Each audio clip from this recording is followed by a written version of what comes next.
আসসালামু আলাইকুম। আজকে আমরা কম্পিউটারের খুবই বেসিক ব্যবহার শিখব।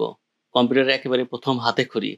যারা ইতিমধ্যে কম্পিউটার কিভাবে অপারেট করতে হয় আমরা জানি, তাদের এই ভিডিওটা না দেখলেও হবে। আর যারা একদম কম্পিউটার কোনোদিন টাচ করি নাই, কম্পিউটার জানি না কিভাবে কাজ করে, তাদের জন্য আজকের এই ভিডিওটা।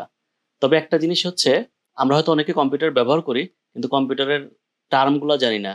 কোনটাকে ডেস্কটপ বলে, কোনটাকে টাস্কবার বলে, কোনটাকে মেনু বলে, কোনটাকে কনটেক্সট মেনু বলে। এই ধরনের বিভিন্ন টার্ম সম্পর্কে আমরা জানবো। কাজেই যারা কম্পিউটার অলরেডি ব্যবহার করতে পারো, কিন্তু আরেকটু বেটার নলেজ নেওয়ার জন্য এই ভিডিওটা দেখতে পারো। এখন আমরা উইন্ডোজ অপারেটিং সিস্টেমের বেসিক কিছু ব্যবহার দেখব। প্রথমে আমরা জানবো ডেস্কটপ। কম্পিউটার অন করার পরে প্রথম যে স্ক্রিনটা আসে সেটি হচ্ছে ডেস্কটপ। উইন্ডোজ 11 মাল্টিপল ডেস্কটপ তৈরি করা যায়। যেমন একটা ডেস্কটপ আমাদের আছে এখানে, আমরা চাইলে আরো ডেস্কটপ তৈরি করতে পারবো এবং ওই ডেস্কটপে সুইচ করতে পারবো। সো তার মানে প্রথমে যে স্ক্রিনটা আসে এটা হচ্ছে ডেস্কটপ। এখানে আমরা বিভিন্ন ধরনের ফোল্ডার তৈরি করতে পারি।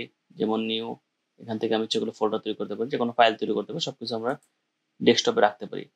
আমরা যখন কোনো কিছু ফাইল বা ফোল্ডার সংরক্ষণ করব তখন ডেস্কটপে না রেখে কোনো একটা ডিস্কে রাখাই ভালো। যেমন এখন যদি মাই কম্পিউটারে যাই, এখানে সি ড্রাইভ, ডি ড্রাইভ, এরকম অনেকগুলো ড্রাইভ আছে। আমি কোনো একটা ড্রাইভের ভিতরে গিয়ে কোনো একটা ফোল্ডারে কোনো ফাইল সেভ করতে পারবো। এখানে কয়েকটা বিষয় একটু জেনে নেই। সেটা হচ্ছে টাস্ক বার।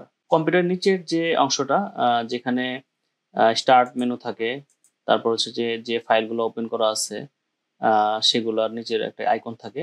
এই অংশটা হচ্ছে টাস্ক বার। এখানে টাস্ক বারের মধ্যে আমাদের কিছু আইকন এখানে লুকানো থাকে এবং ডান পাশে আমরা ডেট টাইম দেখতে পাচ্ছি। এখানে ভলিউমের আইকন আছে, ব্যাটারির আইকন আছে। সো এই পুরো জিনিসটাকেই টাস্ক বার বলা হয়।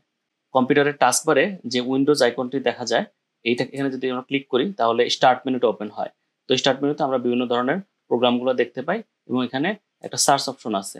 এই সার্চ অপশনে কোনো একটা ফাইল অথবা কোনো একটা প্রোগ্রাম আমরা খুঁজে পেতে পারি। যেমন আমরা যদি পেইন্ট প্রোগ্রাম খুঁজে পেতে চাই তাহলে এখানে পেইন্ট যদি সার্চ করি তাহলে ওই অ্যাপটা চলে আসবে। আমরা এখানে যদি ক্লিক করি এই অ্যাপটা ওপেন হবে। সো এই হচ্ছে মোটামুটি টাস্ক বার এবং হচ্ছে আমাদের স্টার্ট মেনুর কাজ।